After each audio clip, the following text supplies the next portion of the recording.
Shane Dawson wants to meet my cat, but speaking of disasters, I want to bring up the comment of the day. And I just want to say, don't worry, I am so good at keeping secrets. Nobody's gonna know you're gay. Like, yes, Potato Sussy, who commented on my last video, I swear not a single soul is gonna find out that you, yes you, Potato Sussy, are gay. Though, all jokes aside, let's get into the topic of the day.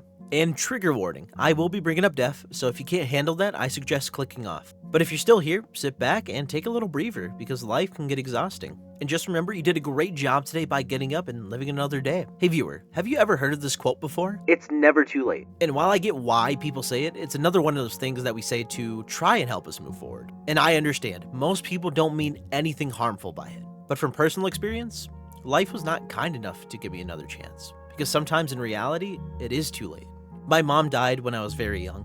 I have very few memories of her, just letters from all the people who admired her, and stories from people who did get to talk to her, laugh with her, and help her do good for others. But sometimes when I sit down and just have a short burst of clarity, the fog in my head clears, I just think to myself, if she could see everything I've done up to this point, would she be proud? If I'm being honest, I don't really think so.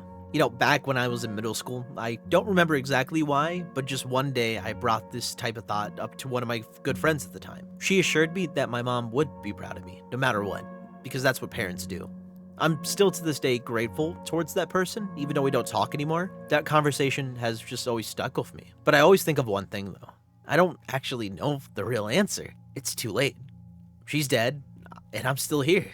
I can only guess what my mom might have thought of me. It's a real nightmare. And yeah, that's a lot. But the reason I brought this up is that I want you to understand that yes, sometimes it is too late, but that doesn't mean we can't do nothing. If we can still move, we can keep going. Because getting stuck in this shitty cycle of guilt, or what could have been, or that missed opportunity, that cycle achieves nothing. You either stay stuck, or things just get worse. And I just don't want you to experience that, because I still get stuck in that cycle.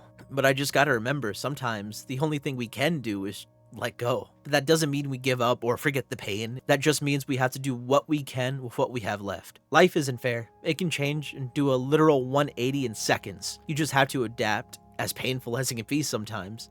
I saw a comment a few days ago asking me if I consider myself a good or bad person. And if I'm being honest, I can't give you an answer that I would fully believe in. Maybe more in the middle, but no matter what the true answer is, there's something that doesn't change. Trying to do good in this world and seeing your flaws and, actually trying to do something about them is far better than constantly torturing yourself over guilt. So while it might be too late to know what my mom might have thought of me, it's not too late to start a brand new path, a better one, a more positive one. I don't know what you're dealing with, but keep going, because you never know until you actually start moving again. Have trust in yourself, and make sure the choices you're making are the ones you actually want. And as always, drink water.